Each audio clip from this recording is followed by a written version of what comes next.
So I am Lizzy Arnett-Chinn, and I am the associate veterinarian at the Cheyenne Mountain Zoo. Hello, I'm John Rossi. I'm a touring drummer with a passion for animal conservation. When I'm on the road, I spend as much time as possible visiting zoos, aquariums, and conservation organizations. Now, I want to share those places with you. I'll be talking to keepers, vets, conservationists, anyone who can help me in my mission of connecting my people to animals through their people. Join me on my Rossifari. Hi, hello, how are you? Welcome back to another episode of the Rossifari podcast. All right, y'all, it is time to feature yet another new facility on the podcast, and this one is a doozy. I am not only super excited to have Cheyenne Mountain Zoo on the podcast, but I'm extra excited because I have an incredible guest from Cheyenne Mountain Zoo on the podcast. Dr. Lizzy Arnett-Chinn and I connected a while ago, and she's just an amazing human and an amazing doctor and just a fun, funny, awesome person who is, also changing the lives for the better of the amazing animals at the Cheyenne Mountain Zoo and beyond, which we'll talk about. And I've wanted to have Lizzy on for a while now. And, schedules and life and stuff, they all happen. And then I just kind of recently, randomly reached out and was like, hey, BT Dubs, we should have you on the podcast. And she was like, yep, let me talk to my people. And then came back and was like, my people said yes. And so here we are. And honestly, the only thing that is wrong with this whole thing is honestly, we should have had her on sooner because what a great guest. So I'm really excited to have such an amazing human from such an amazing zoo on the podcast. And before I let you get to that interview, I just want to take a moment for all this standard remindery type stuff. Make sure you're following along by subscribing so you don't miss any episodes, interview, or zoo news, of course. And also make sure you're following along on the socials at Rossifari, at Rossifari Pod on the TikTok machine. And you can support the pod at patreon.com/Rossifari for as little as $3 a month. Okay, and I think that's really all I've got to say about that. So let's get to it. Here is my interview with Dr. Lizzy Arnett-Chinn of the Cheyenne Mountain Zoo.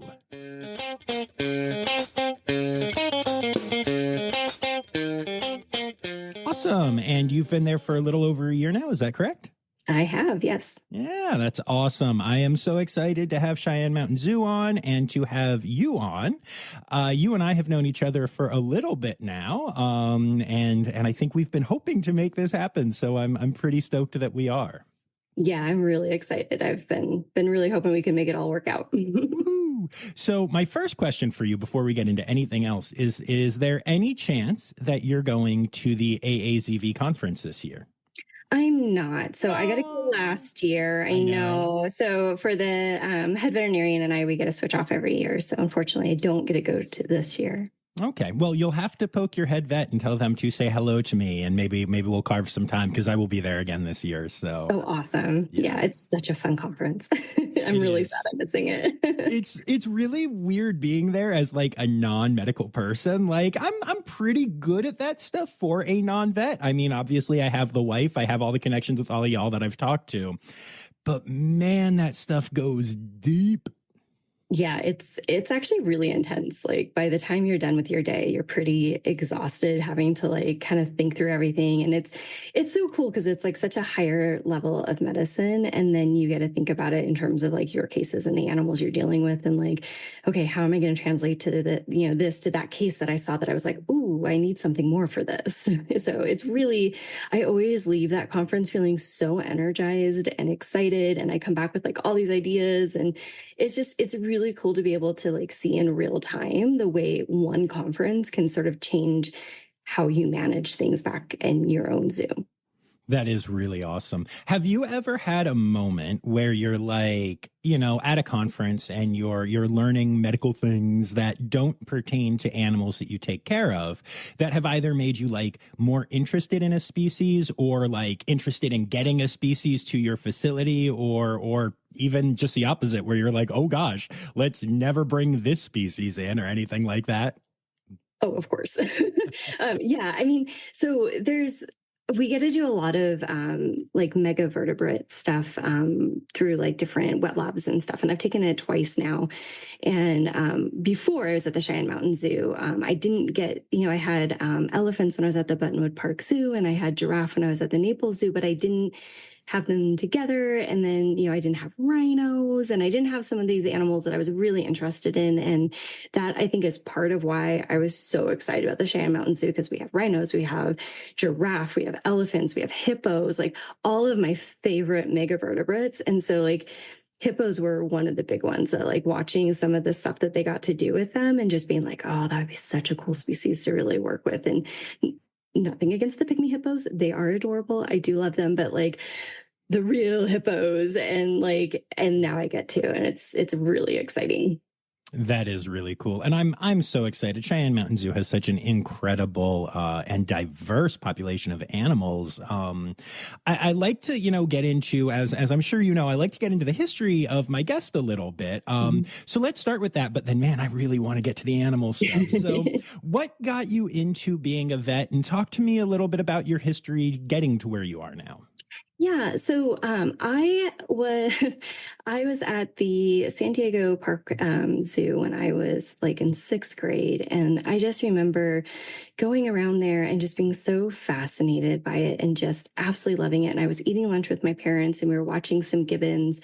And I just looked at my mom and I was like, I want to live in a zoo. And she was like, all right, whatever. And so that's where my love of zoos, I feel like, really started. So I grew up in California. The Sacramento Zoo was actually sort of, well, the Mickey Grove Zoo technically was my hometown zoo, but for the big zoo that was near us, we'd go up to Sacramento or we'd go to San Francisco and Oakland. And so that was always my happy place. That was where I wanted to go when I was feeling bad. In fact, when I was younger, I had my cat passed away, and I was really sad. And so to kind of cheer me up, my mom took me to the Oakland Park Zoo, and that was, something that really has always stuck with me. And as far as the medicine goes, my dad was an emergency room physician, and my mom was a physical therapist, and so I grew up with medicine all around me, and I loved it. We'd always have these interesting conversations. My dad would talk about cases with my mom, and my mom would talk about cases with my dad, and my brain worked that way. Like I loved it. I thought it was so interesting. And then when I found out that there were zoo vets, I was like, well, that's it. That's all I need to do. So I think I was in, seventh grade when I found out there were zoo vets, as well as, just loving zoos. And so I've literally worked my whole life to get to here. So, yeah. And so I worked really hard in high school to get good grades so that I could go to a good college. And I went to UC Davis for my undergrad, and it was wonderful. And I worked really hard while I was in undergrad to make sure I could keep my grades up so that I could get into vet school. And it turns out that UC Davis is really hard to get into. It's a large state. And so I did apply there twice and didn't get in. But I also applied for Kansas State University because I knew that they had a good zoo program. And that was definitely where I was tracking. There was nothing holding me back. When I was an undergrad, I volunteered at the Sacramento Zoo, and I volunteered at the Marine Mammal Center in Sausalito.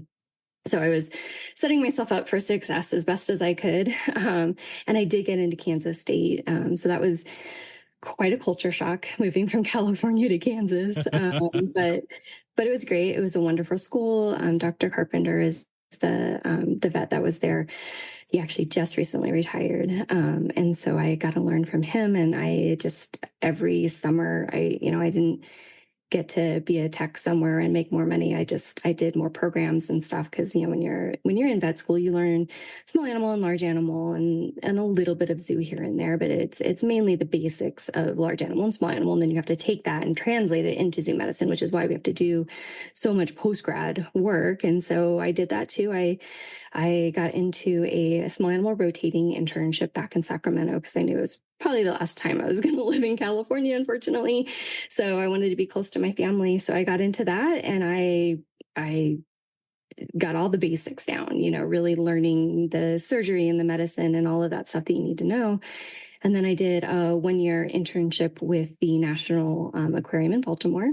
And that was amazing learning all that. I was starting to track a little bit more towards aquatics. I really loved my fish and marine mammals to a lesser degree, but I really loved my fish. And so I was kind of tracking that way. I did apply for residencies after that. So your typical pipeline into the zoo field is small animal rotating, then a zoo or aquatic internship, and then a residency.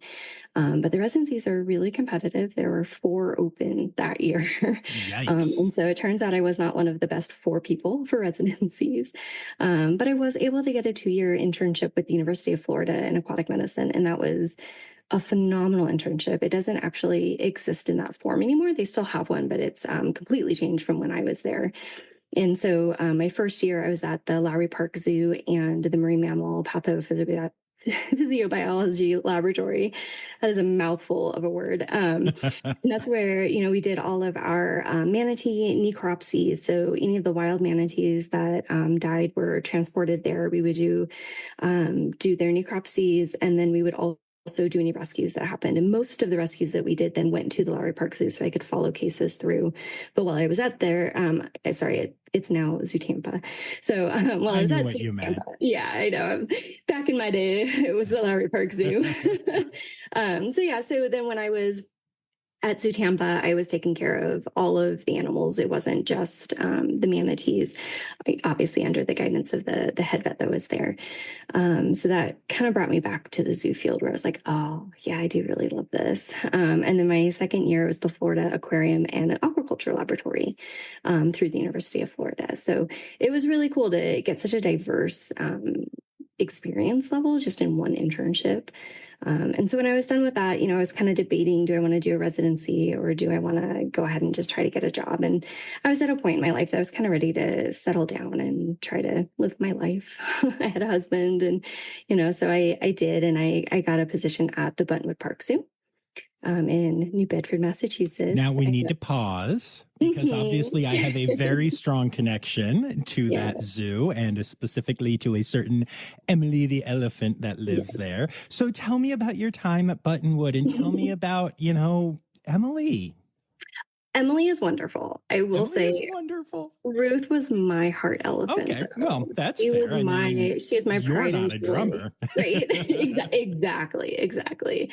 Ruth and I had a super special connection. So I was there right when we were transitioning from free contact to protected contact. So they would walk them around the zoo early in the morning when I was there, and Ruth would knock on my window of my office, and I'd come out and say hi to her. And it's really fun memories. I think that the direction that AZA has gone with making sure that we're protected contact is absolutely the right way to go. But I will always sort of cherish that little connection that I had with her. And I love those elephants so much. And I actually really, working at Naples, we did not have elephants at that time. And so I really missed having elephants. So there's something so special about their soul, and just they are a different animal completely than anything else you work with in the zoo. And I miss that connection that I had with her. I still love her to this day.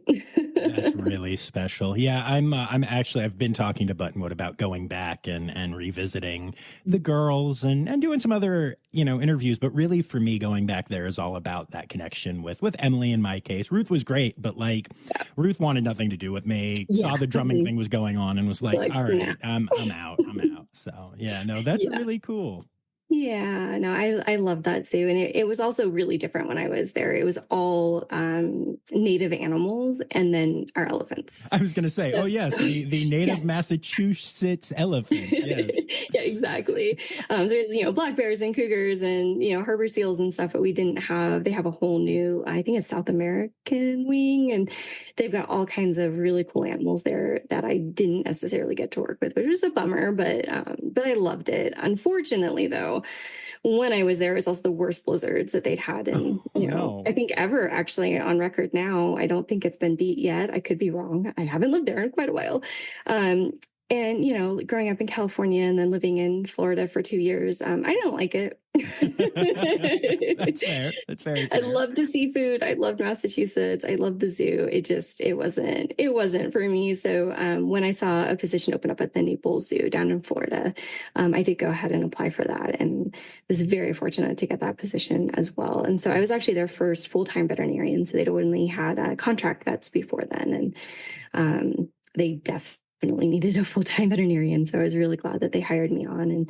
And so I spent 5 years there. I built up that program from, contract stuff. It's not like they didn't have great healthcare, but it wasn't the same having somebody there on property. And we built a brand new state-of-the-art hospital. We were working out of what we lovingly called the vet shed before then, which was it was great. It presented a lot of challenges, but I feel like we were really able to elevate the level of medicine that they had, and I was able to hand off my position to another wonderful veterinarian and have her at a higher level than where I started from. And so that's kind of, when I look at leaving a place, it's always sad because you've made such wonderful connections with the animals and with the keepers. And in my head, what I always say is as long as I've left it better for the next person, that's really all I care about. And so I know that I left her in good hands. So she has a beautiful hospital to work out of. And then I went and did private practice exotics for 2 years because I was really burnt out. I had 2 small children, and it was time to take a little bit of a break.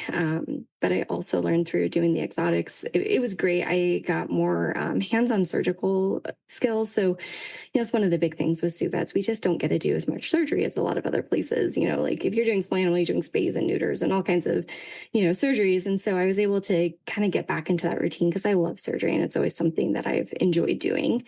So I got better at that and, realized that no, my passion really is conservation and zoo medicine and all the things that kind of keep you going. Because, being a veterinarian it's a hard job. It is not easy. And when you aren't feeling passionate about it, it's so much harder to do. And so it was nice to know, okay, I tried something different for a little bit, but my heart really is in the zoo field and making sure that I am working towards conservation. And that just made it all the better. And so when I saw the Cheyenne Mountain Zoo open, I was like, yes, please. And I have not regretted it for 1 second. I am so happy to be there. That's awesome. I do have a question before we get to the Cheyenne Mountain Zoo stuff, just off of what you were saying. I know there are still zoos that do the contract vet thing, and a lot of them, they're smaller zoos, and maybe they don't have the finances for a full-time vet or whatever. But I'm curious, like, what's your take on that? And do you think that's kind of okay, or do you think the AZA will eventually move away from that and say that you do need a full-time veterinarian? What are your thoughts on that? Yeah, I think that's really hard to answer. So obviously the AZA is going to have, their own thoughts on it. I think that for some of the smaller zoos, it can be really hard to maintain having a full-time veterinarian. And it isn't that they aren't getting the same level of care. It's that it's just different. It's a different way of doing the level of care that those animals need.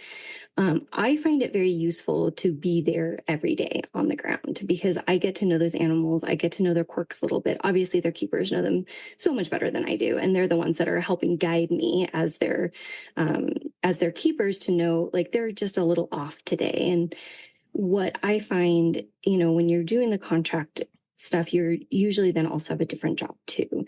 And so that's where it can get a little difficult, making sure you have the time. And that's where I think it is most important is that if you have a contract vet, you have a contract vet who can come in for emergencies and can be there. And, every zoo is going to be set up differently and have different expectations. And I think putting any one idea on another institution is just really too difficult to do. So, if it works for them and their animals are getting the care they need, then that's all that matters at the end of the day, however that happens to be. Cool. All right. That works for me. So let's talk about some of the animals at Cheyenne Mountain Zoo. I love talking like veterinary cases, but what are just some of the like unique, special, beloved animals at the zoo that you can tell me about? Well, my favorite animal at the zoo is Junbei, our black rhino. I absolutely love him. He is just the coolest thing. And he also is a little bit scared of his own shadows sometimes. And I just find it so funny that this huge animal that, I mean, is a dangerous animal, could hurt you, is just scared of, a little bit of wind is going on. And actually our silverback Goma has a few issues with some wind sometimes too, where he gets a little spooked and you're like, you're huge. What do you care? Oh, that's absolutely hilarious. And yeah, I always love those things. There's a rhino at the Philly Zoo named Tony who is afraid of small birds. And he's got a great recall. At the end of the day, he will go in. But if a single small bird lands between him and his space, and luckily they're basically blind, but if it gets close enough that he can see it, he's done. And keepers are going to be working late and all. Like he is terrified of them. Yeah. And it is that kind of thing just amazes me so much. Yeah. So, am I remembering correctly? It's been a while since I've looked at stuff from Cheyenne Mountain, but don't y'all have tree kangaroos? We have one. Okay, yeah. Tell me. Yeah. I'm obsessed with tree kangaroos. Yeah. So tell me about your tree kangaroo. Crazy. So her name is Psalm. She's actually fairly new to us. So we did. Where is she from? I know that name. Do you remember? That is a really good question. I want to say she's from the. No. That's the one that went to Denver. I cannot for the life of me remember where she came from. Sorry. No, I could look it up real quick, but I don't remember where she actually came from.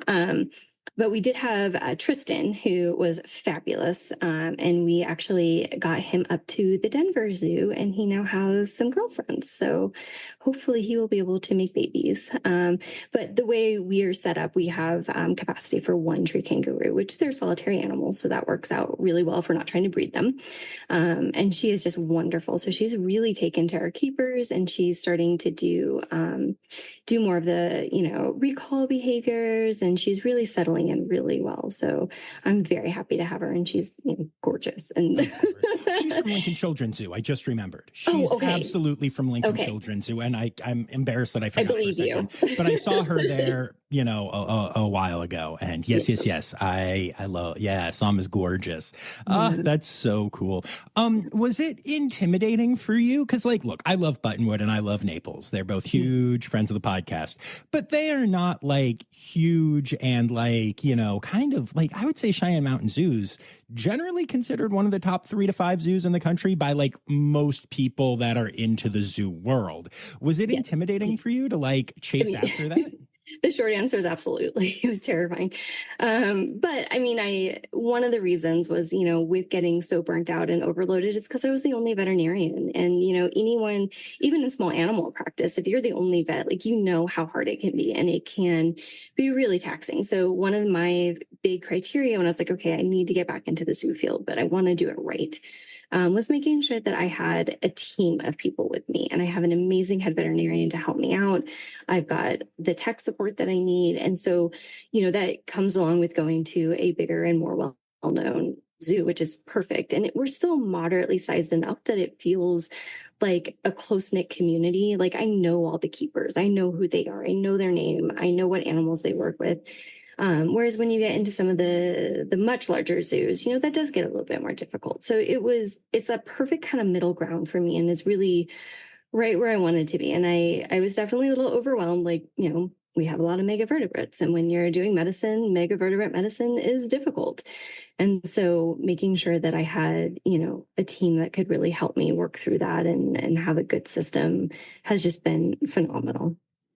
That's really cool. That's good to hear. I mean, obviously the thing about zoo medicine that is always tricky and always hard is just knowing all the different species and knowing how, they vary and how they're the same and how much we still don't know about so many of them.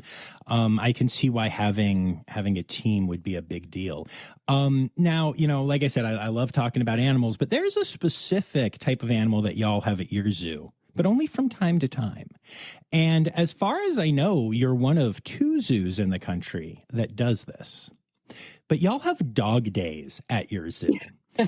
Yes, we do. And I have so many questions about that. But I'm curious what led to the idea to do that. I'm curious how you, what steps you take to ensure the safety of your animals. And also, to your knowledge, how do animals react to having puppies on scene?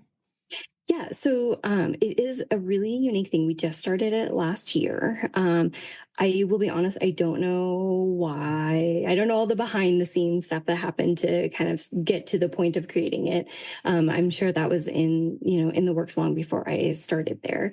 What I do know is that we have a team of behaviorists that monitored our species when we started it up. So we started it pretty slow and just sort of trying to see how it would go. We wanted to make sure that, obviously welfare is at the utmost importance for all of our animals and something that we take incredibly seriously.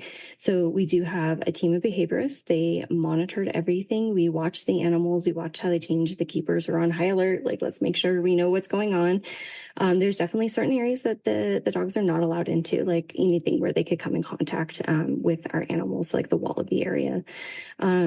And we kind of monitor them and they seem to do fine. We've watched our primates, like especially, right? They can be a fairly sensitive species, and they seem to do really well with it. They seem to be just as curious about the dogs as the dogs are about them. Sometimes more. Sometimes the dogs don't even notice that there's, anything going on around them. It's kind of funny to watch.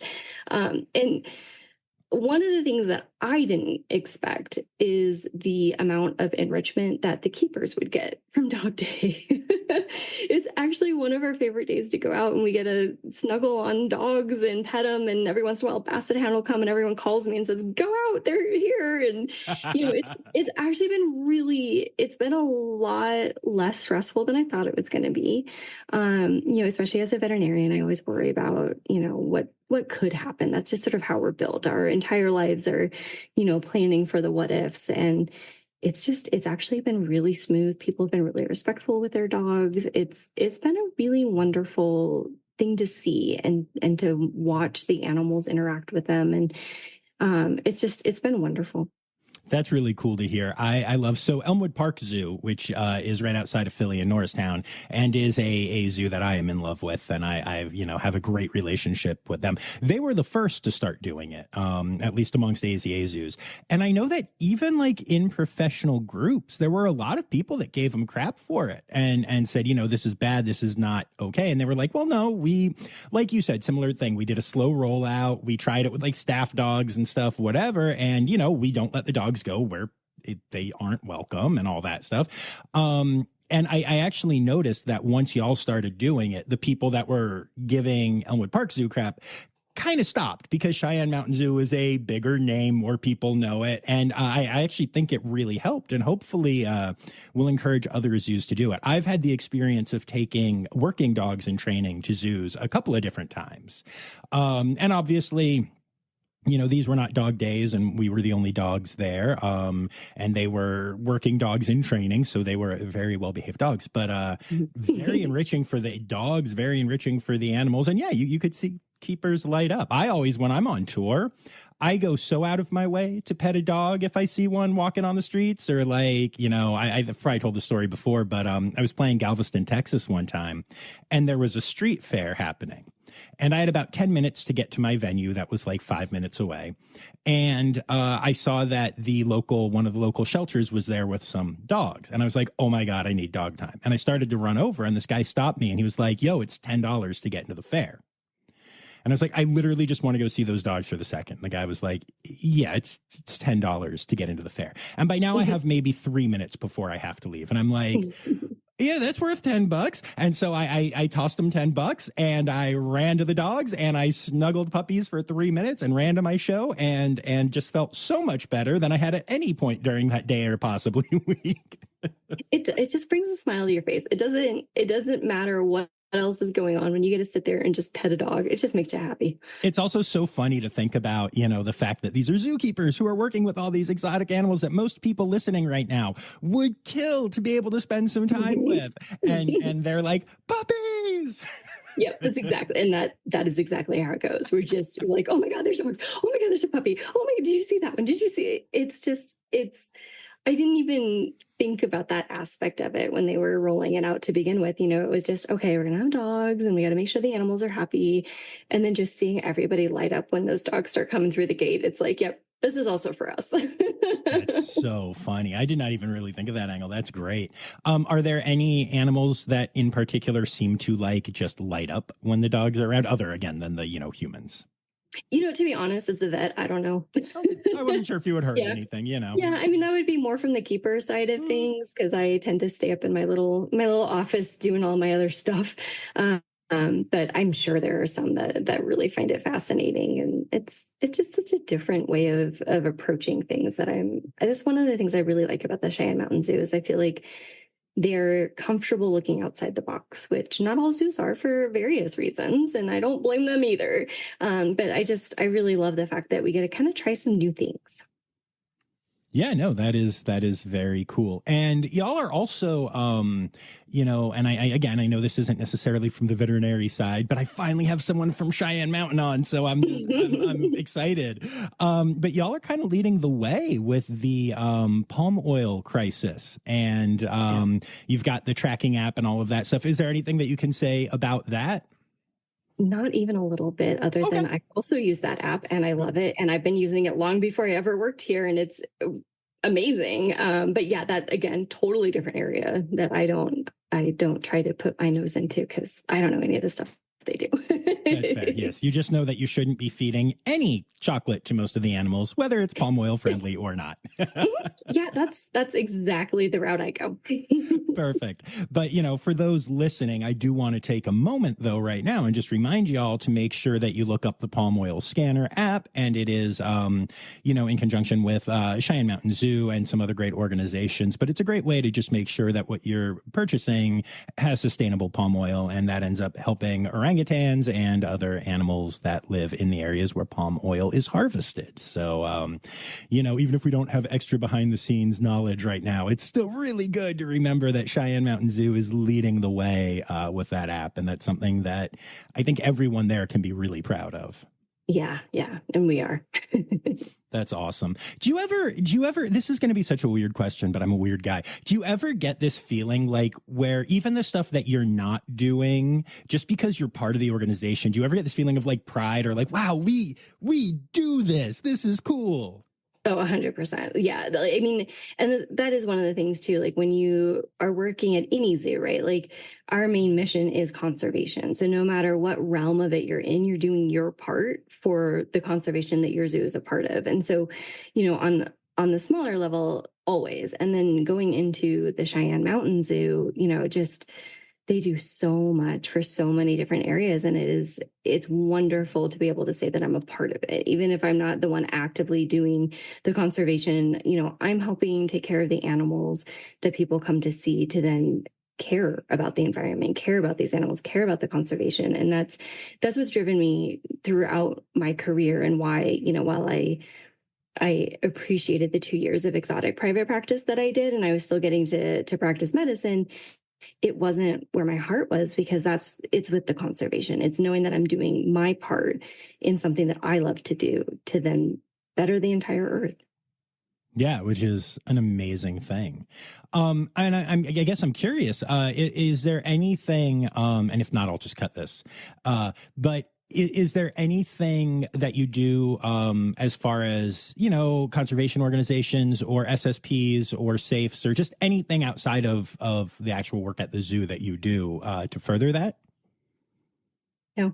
Okay, that's right. No, I mean, I just wasn't sure. Like, people do and people don't, and you still have a huge impact on it. It's just one of those things that I just thought, Yeah. And I mean, one of the things, that it may not be outside of the zoo, but outside of the exhibit animals, is that we do a lot of work with black-footed ferrets and Wyoming toads. See, this is what I'm talking about. Yes, that totally counts. Talk all about this. Yes. Okay. Yes. So, those are two species that really need help here, and not just like when you think about a lot of conservation, you think about, Africa's a big one, right? Like we know there are animals there that are going extinct, but on a smaller level, like we have these animals, not even on a smaller level, like we have these animals in our backyard that are going extinct. And so being able to be a part of the black-footed ferrets and part of the Wyoming toads, even though it's maybe not on, the same scale as the keepers and, our conservation keepers specifically, it's still, I'm able to help in my way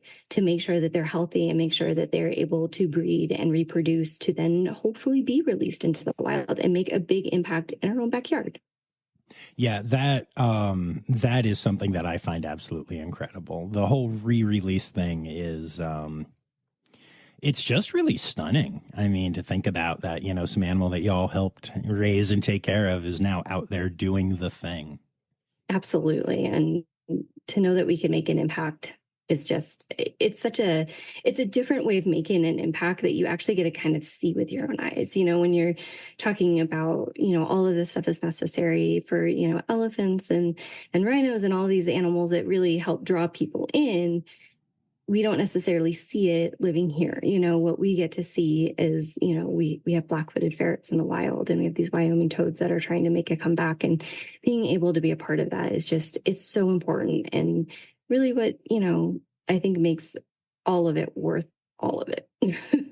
No, absolutely. That is very, very special. You know, you mentioned that you have a lot of megafauna at the zoo. So can you tell me how you have to adapt veterinary like skills to having large animals like that? Sure, absolutely. So, and this can go for all of it. We want to just make sure that they have the absolute best welfare possible for them. And you know, when you're dealing with these animals, the most important thing is training. So they help us with their healthcare. Otherwise, it's hard, you know. And if we don't have these amazing keepers who do so much training and can get them to help participate, they put their foots. They'll put You're their feet. A doctor. Can I leave that in? That was funny. Yes. Thank you. They put their, you know, their feet up for us so we can get x-rays, you know, their percent ears so we can get blood work on them. They are a part of their health care. And that is the most important thing when you're dealing with these large animals, because we cannot, you know, you can't hold them down like a cat and, you know, do all the things you need to. You have to have them kind of buy into it. They have to trust you. They have to be a part of it for you.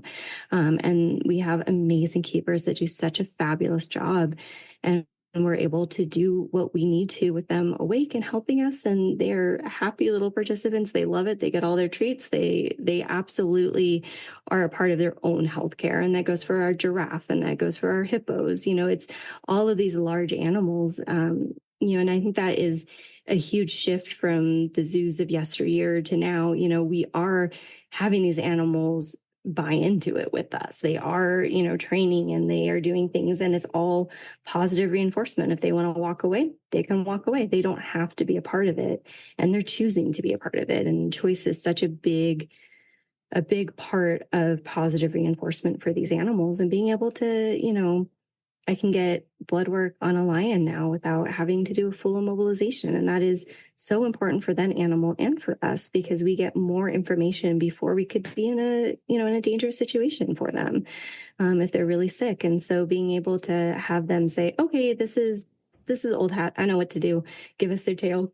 Excuse me. And we can get blood and stuff on them. It's just so wonderful to be able to have that with them. Yeah, no, that's very cool. And I really love, I love that aspect. I know that in domestic veterinary medicine, you can get fear-free certification. Yes. Yep. I don't know if that's something in the zoo world as well, but it seems to be like similar to what y'all try to do in general.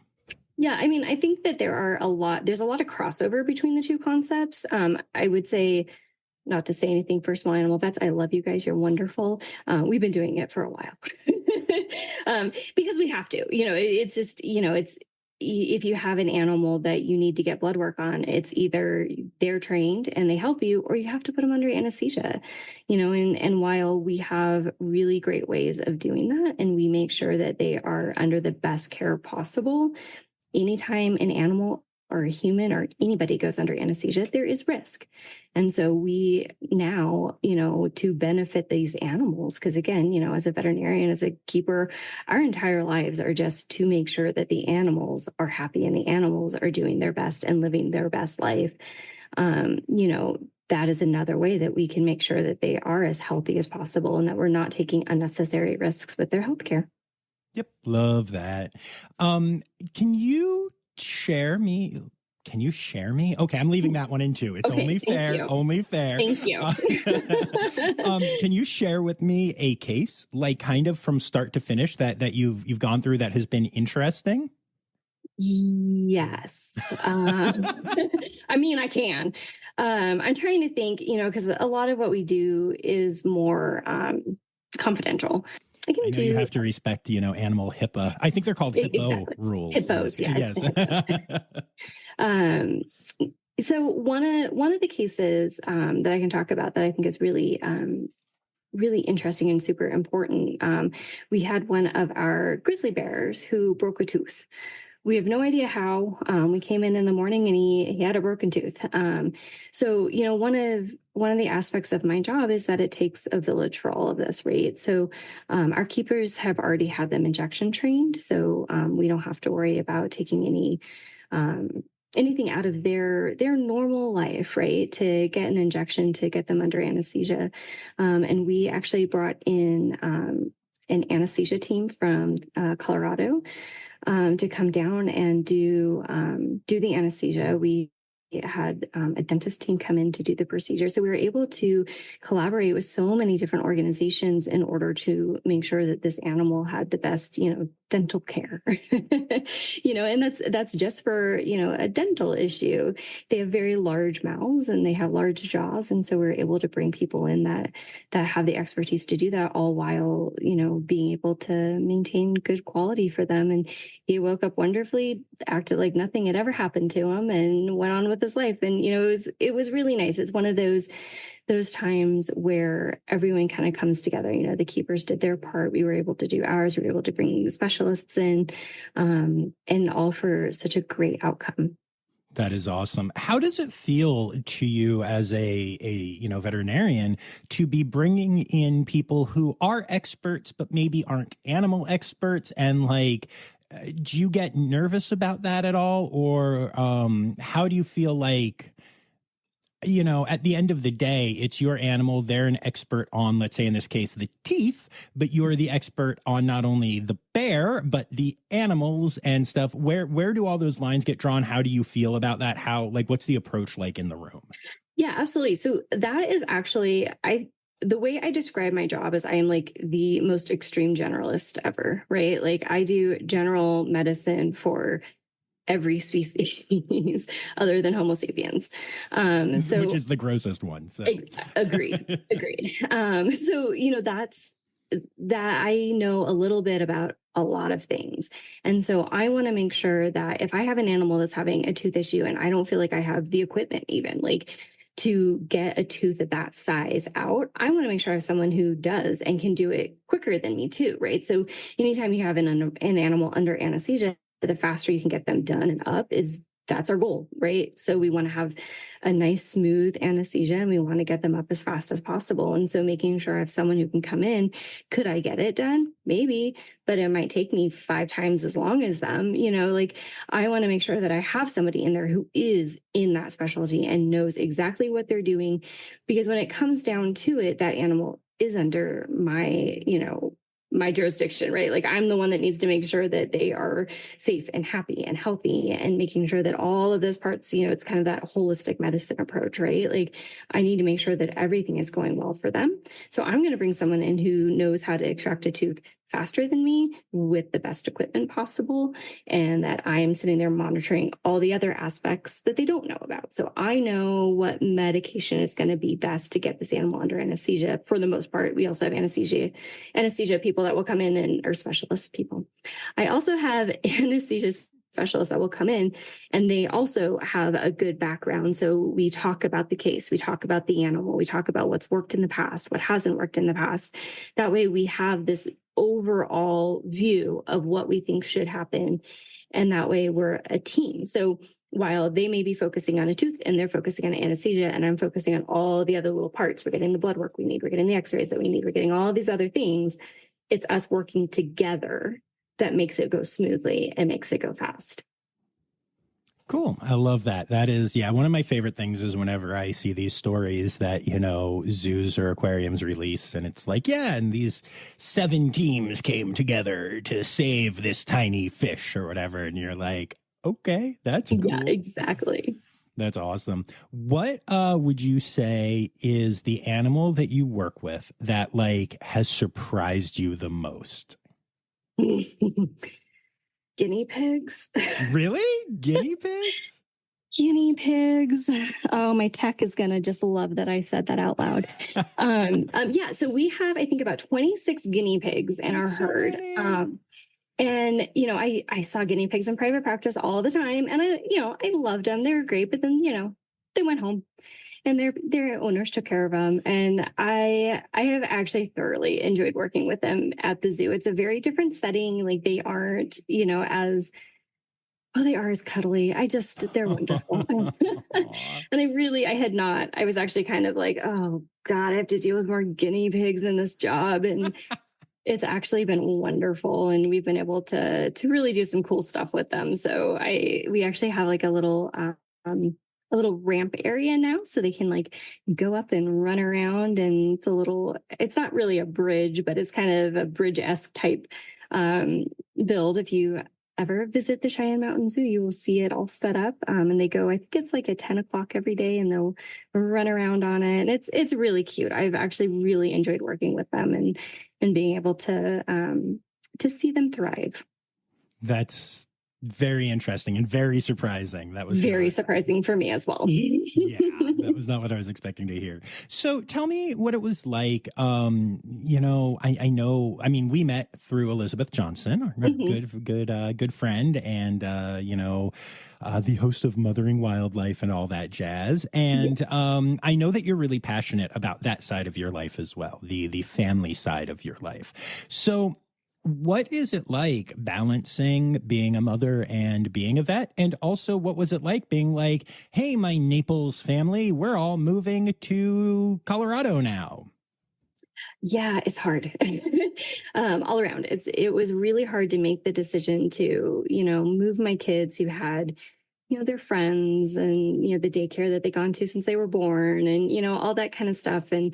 And say, hey, we're no longer going to be close to the beach. It's going to be mountains now. So that's what we're doing. But luckily, my husband had a lot of buy-in with it. And he knew I needed to follow my passion. And so he did support me in it. It was also a big question when I was doing interviews and stuff was, he had to also be on board with it because, I love him, whatever. So he stayed with us. I know. So he really liked the area as well. And so he was like, okay, I guess we can do this. And then breaking it to all of my friends was really hard and, a lot of crying. And I still miss them a lot. So that part of it was pretty hard. The job was a lot easier. I knew, I had a great boss while I was there too, and he knew where my passion was. And so he was very supportive of me moving on and doing what I needed to do to be happy as well. And the balancing of the life, that has been tricky for sure in every aspect, and I think that just goes along with being a parent. It doesn't matter what job you're in. I know when I was at the Naples Zoo, I had a decent amount of support there for being a mom and them understanding sometimes I kind of had to go do stuff, but being the only vet, it was really hard. If I could, like one of my son's birthdays, I had to rush back to the zoo to deal with an emergency. And, it's stuff like that just, it's hard. It is. And that was part of why I was getting really burnt out, just always being on call and having to do all of that. And, but private practice also was kind of difficult. I had appointments. And so if my son was sick, it wasn't nearly as easy to just say, hey, I can't come in today, because everything would have to get rearranged. And here, not being the only vet has made it a lot easier. And I have a wonderful boss who is like, yeah, I get it. You have kids. Sometimes you have to say, I can't do this. And luckily we have people that can pick up the slack if you have to go do something, and it's just so nice having that community to be able to say, no, we get it. You don't have to feel guilty about it. We will make this work because we know when we have that issue, you will make it work for us. And, that's how it's been going. And it has been absolutely wonderful having that support and just really being able to let go sometimes and be able to just focus on my family. It's been wonderful. Good. I'm glad to hear that. That's really awesome. Are there any conservation organizations you'd like to give a shout out to? Yeah. So, obviously just going to your local zoo, right? So every zoo is going to have the conservation stuff that they are most attached to. And anytime you walk through those doors, that's where your money is going to go towards. So, just going to your zoo in general. But one of my favorites is the Sabo Trust. So they do a lot of work out in Africa, helping elephants. But they also have rescue for, orphaned and injured animals. And they also do a lot of community outreach. So it's one of those organizations that I feel is really holistic in their approach as well, and really, really helping to move that bar forward. Very cool. It's time now, don't you know? We've come to the end of the show. But there's one tale left to go. You're gonna laugh and say, oh no. It's time for the Rossifari poop story. I have so many. We actually joke around about the fact that there's probably more pictures of poop on my phone than anything else. So one of my favorite stories to tell, though, is actually from when I was an intern at the Marine Mammal Pathophysiological Laboratory. Hey, you said it right this time. I did. Oh, it's a mouthful. I always have to read it to say it right. But the Marine Mammal Path Lab is basically what we call it. Yes. And so what you may or may not know is that when manatees die, especially in the heat of Florida summer, it can get kind of gross. And one of the things that we, through all of the necropsies have learned is that sometimes you have to use a garbage can lid as a shield when you cut into them, because they will have their intestines explode out of them. That's a good one. Mm-hmm. So if you're ever doing a necropsy on a manatee in the heat of a Florida summer, be warned. Wow. That's food for thought. Yeah. Wow. Mm-hmm. Awesome. Well, thank you so much for taking the time to do this. I'm so glad we finally got to. I know. Thank you for having me. I'm so happy to be able to talk about my amazing job. I love it. Yay.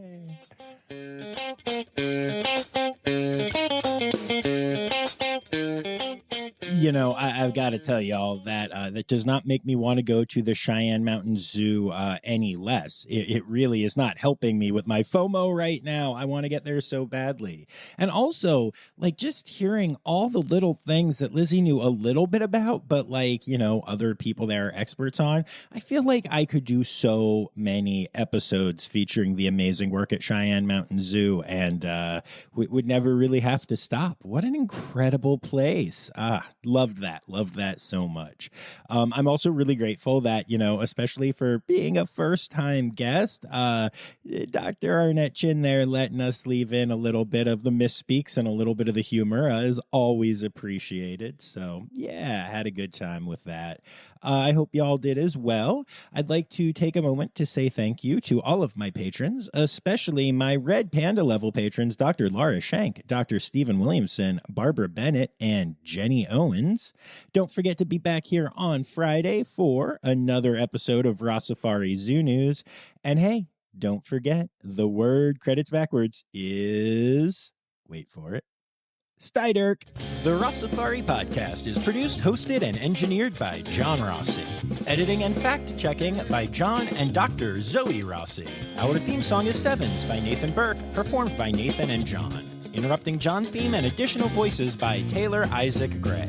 You can reach John directly on Instagram and Facebook at Rossifari, or by email at rossifaripod@gmail.com. Rossifari is part of the Daydreamer Media Network. Now, stop listening to me and go visit a zoo.